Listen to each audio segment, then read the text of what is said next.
This is the Dewalt D51180 pneumatic palm nailer. At some point it would just blow air out of these two holes there and back there. No amount of nailing or pushing on anything would do anything. Looked like it was dead. So it's completely fine, it just needed a clean inside. And I'll show you how to do that. I'm going to open it up.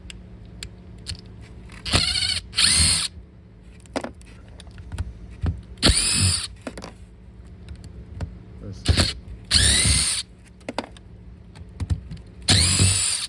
4 screws there. Take this off. You've got a piston that goes into a cylinder like that, and you've got another valve that has a little bit of movement up and down. And what happens is this valve, in one position it lets air in one end, and then when it's in the other position it lets it out the other end, and it can get stuck in a halfway stage, so the air just goes straight through. There's nothing wrong with it. All of the seals are good. If you look at this, there are O-rings in here, there are airways here, but basically take it apart, clean up all the black shit that's everywhere, because it was, I've already cleaned this, I'm just showing how to do it, but all this section here was black with crud.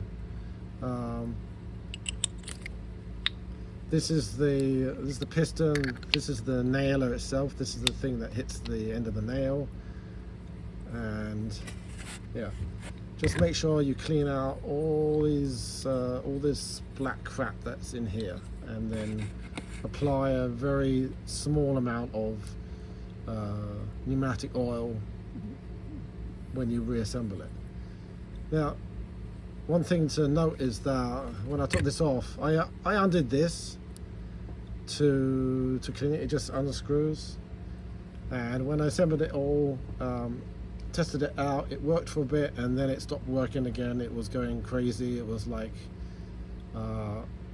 just not working at all. What happened was this screw thread in there undid itself and started to unscrew. So if you undo this part, when you put it back together again, put some thread lock on it, something like, any regular undoable thread lock. Make sure the seals are okay. I mean, this has seen some good use, but all of the O-rings seemed okay. If you clean it, don't use carb cleaner.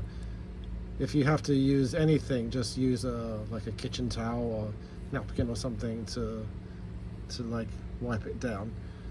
To clean the threads, to put thread lock on, you want to use something like isopropyl alcohol, because that doesn't attack the O-rings. Anyway, that goes in there. There's another piece in here. This thing you can undo.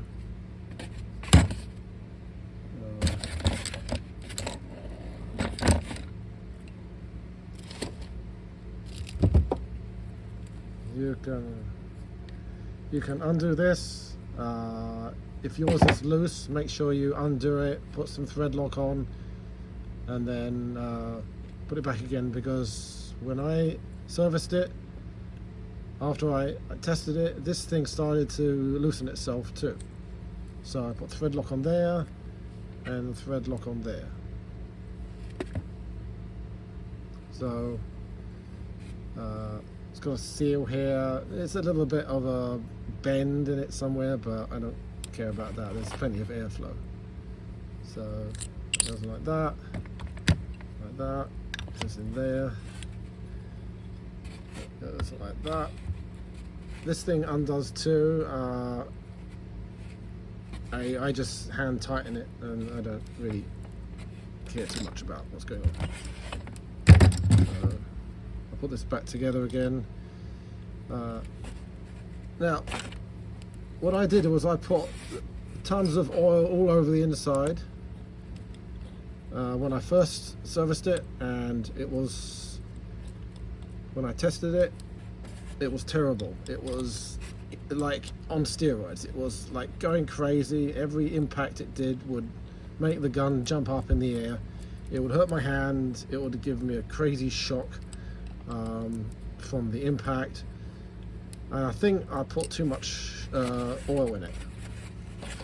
So, but after a little bit, I ran about a couple of dozen big screws into some wood, and then it got a lot smoother, a lot gentler, much more pleasant to use.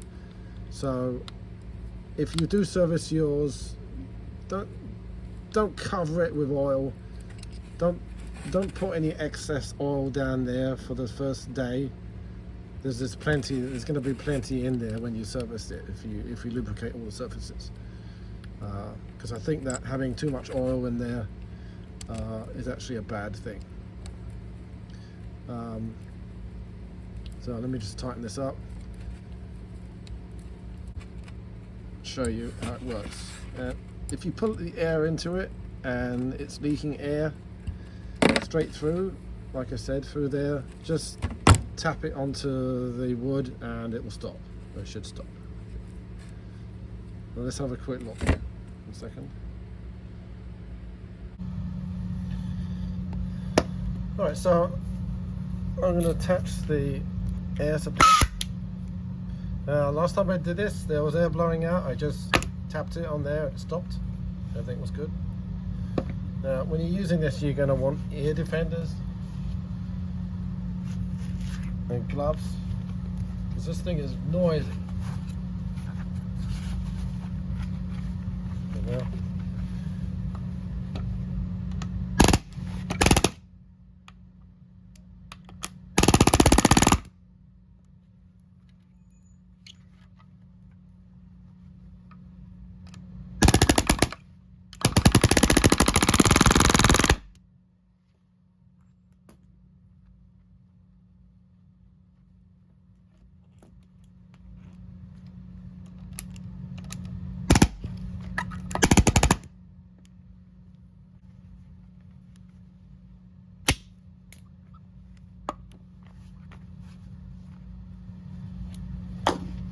I'm running this at about 70 psi. You can run it between about 70 and 120. 70 for small nails like 1 or 1.5 inches. 100 psi for 2.5 inch nails, and 120 for 3 or 3.5, 4 inch nails. But honestly, if you run it at 70 psi, it will be just fine doing any size nail, like you just saw. In fact, it's kind of more gentle. Unless you're in a real hurry, I would run it at the low end of the pressure. Anyway, as long as all the seals look good and you clean it up inside, this thing will last forever. Alright, thanks for watching.